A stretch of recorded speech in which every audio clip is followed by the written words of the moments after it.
Lots of choices?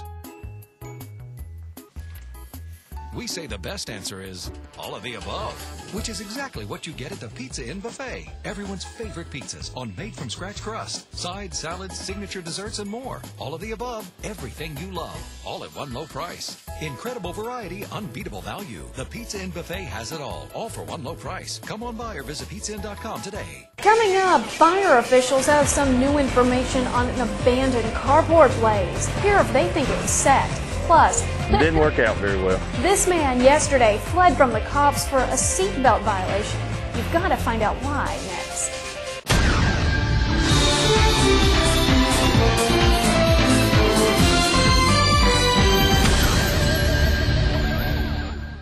Welcome to your evening news break. I'm Catherine Larson, and thank you for looking in. Our top story tonight, Shelby Fire Chief William Hunt is now going on the record, calling a blaze inside a carport attached to an abandoned house suspicious. Hunt says the home on Chestnut Street has had several fire-related incidents in the past.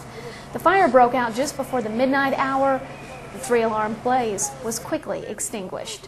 The Waco Volunteer Fire Department has reason to celebrate. Today, the Department of Homeland Security awarded them nearly $90,000. Congressman Patrick McHenry announced the news in a press release sent to TV 33. He says the funds will go towards purchasing turnout gear and other personal protective equipment for each member of the department. Well, we want to update you now on a story we first told you about last evening involving this man, turning a seatbelt infraction into some serious felony charges. 30-year-old J. Lewis Jr. Glover is currently behind bars after refusing to stop for that seatbelt violation on Oak Grove Road. Glover then led troopers on a short chase before jumping out of his car and into the nearby woods. Now, after leading troopers on a half-a-mile foot chase, he surrendered. Glover is being charged with DWI, driving with a revoked license, having an open container, reckless driving, failure to stop for blue lights, no insurance, false registration, and of course not wearing a seatbelt. When asked why he did it, Trooper Philip Glover says the suspect had an answer for that. He said the reason that he ran was he knew that he'd probably go to jail, and he was just on try to get out of that and not go to jail.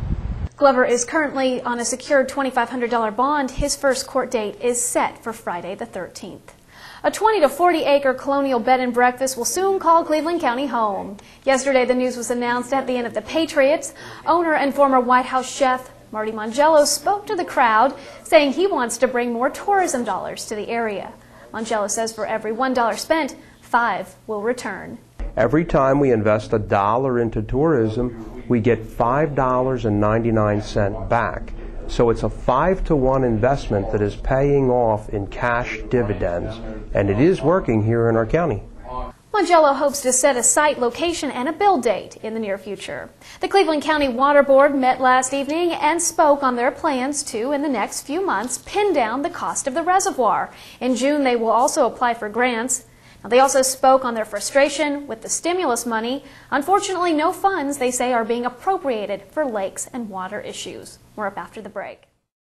Well, fifth graders, they aren't necessarily at the age when they can start going after jobs, but that doesn't mean they aren't beginning to look. Today at Gardner-Webb, more than 1,000 area fifth graders spent a couple of hours learning how 60 or so different businesses operate.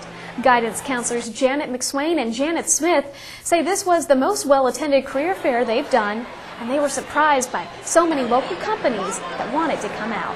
We have a lot of small businesses represented here this year that have really kind of taken up the slack for the bigger businesses that the economy has so strongly affected. And it's on to your forecast, brought to you by Cleveland Community College. Partly cloudy, low to 43, and tomorrow, summer vacation, it is definitely over. Mostly cloudy and colder with a high to 51. Got to enjoy it while it lasts. Take care. We'll do it again.